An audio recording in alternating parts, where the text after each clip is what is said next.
माँ को अपने बेटे और किसान को अपने लहलहाते खेत को देखकर जो आनंद आता है, वही आनंद बाबा भारती को अपना घोड़ा देखकर आता था। भगवत भजन से जो भी समय बचता, वो बस घोड़े को अर्पण हो जाता। वो घोड़ा बड़ा सुंदर था भी, बहुत ही बलवान। उसके जोड़ का घोड़ा पूरे इलाके में नहीं था। बाबा भारती उसे प्यार से सुल्तान कहकर पुकारते थे।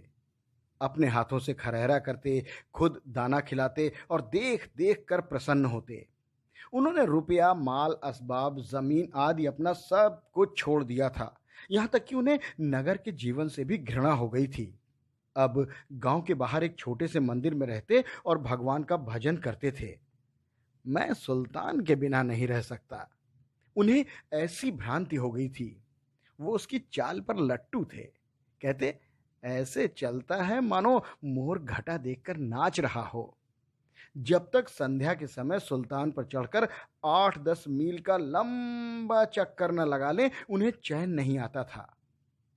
खड़ग सिंह उस इलाके का प्रसिद्ध डाकू था।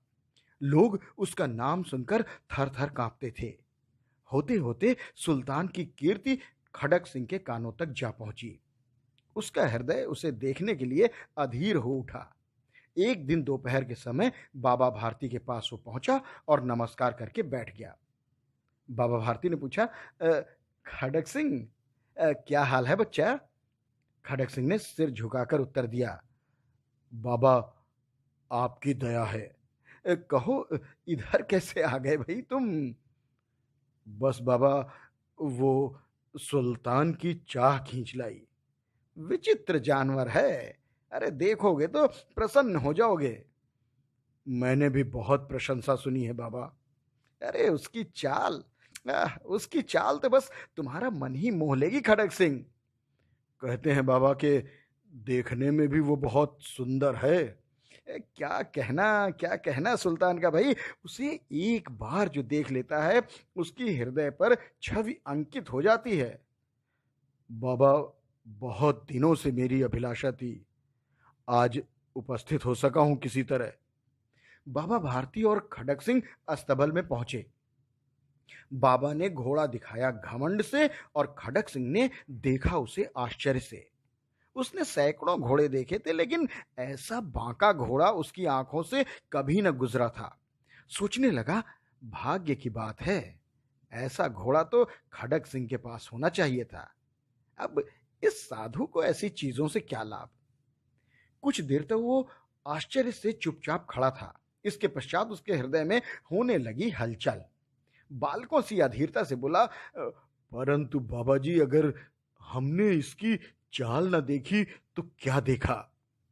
दूसरे के मुख से सुल्तान की प्रशंसा सुनने के लिए बाबा जी का हृदय तो अधीर हो उठा। घोड़े को खोलकर बाहर आए और घोड़ा घोड़ा वायु वेग से उड़ने लगा।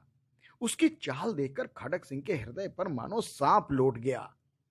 वो डाकू था और जो वस्तु उसे आ जाए पसंद, उस पर वो अपना समझता था अधिकार। उसके पास बाहुबल था, आदमी थे।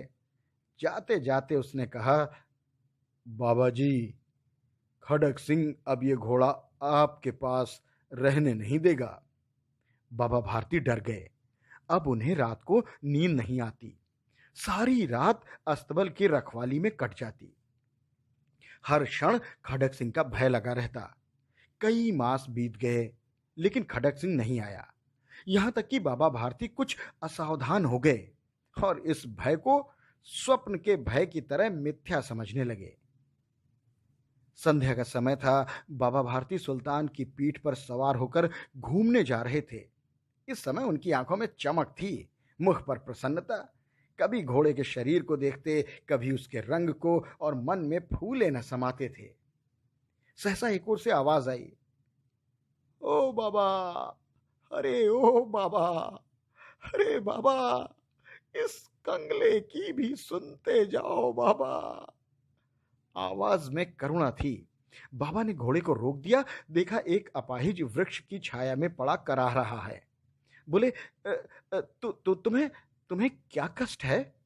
अपाहिज ने हाथ जोड़कर कहा, बाबा, बाबा, दुखियारा हूं, बहुत दुखियारा। अरे मुझ पर दया करो थोड़ी सी। रामावाला यहाँ से 3 मील दूर है। मुझे वहीं जाना है बाबा। अपने घोड़े पर चढ़ा लो। परमात्मा तुम्हारा भला करेगा बाबा। भला करेगा परमात्मा तुम्हारा।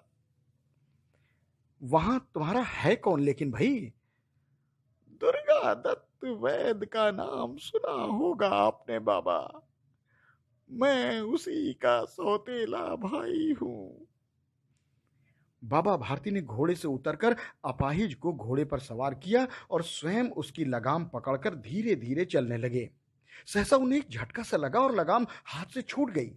उनके आश्चर्य का ठिकाना न रहा जब उन्होंने देखा कि वो अपाहिज घोड़े की पीठ पर तनकर बैठा और घोड़े को सरपट दौड़ाए लिए जा रहा है।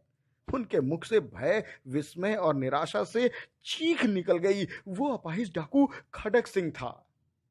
बाबा भारती कुछ देर चुप रहे और कुछ समय पश्चात कुछ निश्चय करके पूरे बल से चिल्लाकर बोले, ठहर जा खड़क सिंह, खड़क सिंह, ठहर जा खड़क सिंह, ठहर जा भाई। खड़क सिंह ने यह आवाज सुनकर घोड़ा रोक लिया और उसकी गर्दन पर हाथ फेरते हुए कहा, बाबा जी, ये घोड़ा तो अब न दूंगा। लेकिन मेरी एक बात तो सुनते जाओ। खड़क सिंह ठहर गया। बाबा भारती ने निकट जाकर उसकी ओर ऐसी आंखों से देखा जैसे बकरा कसाई की ओर देखता है और कहा, यह घोड़ा तुम्हारा हो चुका है। मैं तुमसे इसे वापस करने के लिए भी नहीं कहूंगा। लेकिन खड़क सिंह, केवल एक एक प्रार्थना करता हूं, इसे अस्वीकार न करना, वरना मेरा दिल टूट जाएगा। बाबा जी, आप बस आज्ञा कीजिए। मैं आपका दास हूं। बस ये घोड़ा केवल न दूंगा। अब घोड़े का नाम भी न लो। मैं तुमसे इस विषय में कुछ भी नहीं कहूंगा। मेरी तो प्रार्थना केवल इतनी है कि इस घटना को किसी के सामने प्रकट न करना। खड़क सिंह का मुंह आश्चर्य से खुला रह गया। उसे लग रहा था कि घोड़े को लेकर यहां से भागना पड़ेगा, लेकिन बाबा भारती ने स्वयं उसे कहा कि इस घटना को किसी के सामने प्रकट न करना। इसका इसका अर्थ क्या हो सकता है? खड़क सिंह ने बहुत सोचा, बहुत सिर मारा, लेकिन कुछ समझ में न आया। हार कर उसने अपनी आंखें बाबा भारती के मुख पर गड़ा दी और पूछा, बाबा जी, भला इसमें आपको क्या डर है?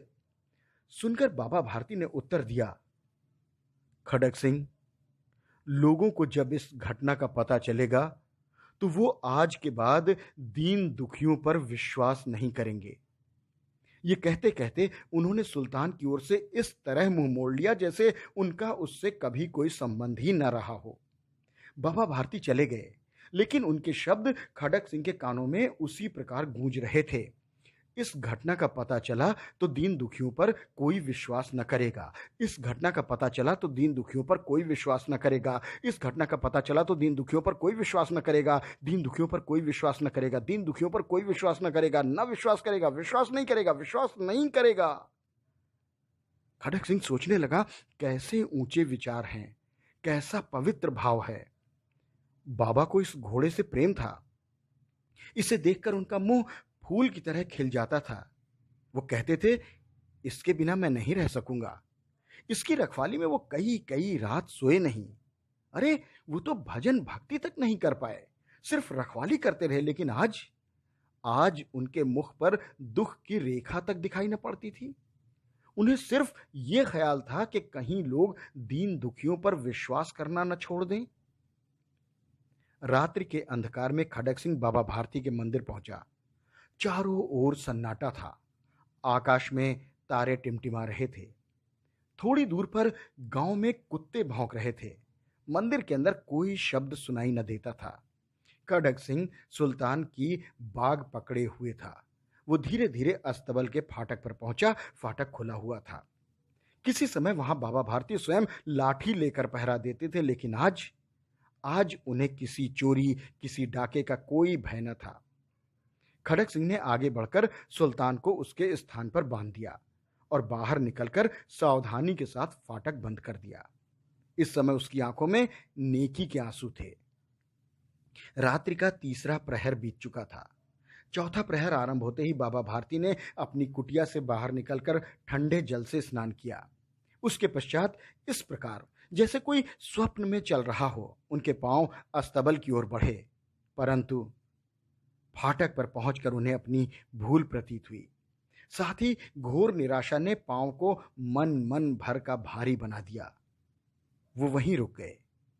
घोड़े ने अपने स्वामी के पांवों की चाप को पहचान लिया और जोर से हिनहिनाया। बाबा भारती आश्चर्य और प्रसन्नता से दौड़ते हुए अंदर घुसे और अपने प्यारे घोड़े के गले से लिपटकर इस प्रकार रोने लगे मानो कोई पिता बहुत दिनों से बिछड़े हुए पुत्र से मिल रहा हो। बार बार उसकी पीठ पर हाथ फेरते, बार बार उसके मुख पर थपकियां देते और बड़े संतोष से बोले, अब इस संसार में कोई भी दीन दुखियों पर अविश्वास नहीं करेगा। यही मेरी हार की जीत है। ये कहानी आपको कैसी लगी कमेंट बॉक्स में लिखकर हमें ज़रूर अवगत कराइएगा। हमें आपके कमेंट्स की प्रतीक्षा रहती है, वो बनते हैं हमारी प्रेरणा। और हाँ, फिर होगी मुलाकात आपसे एक नई कहानी के साथ। तब तक अपना बहुत ख्याल रखिएगा। नमस्कार।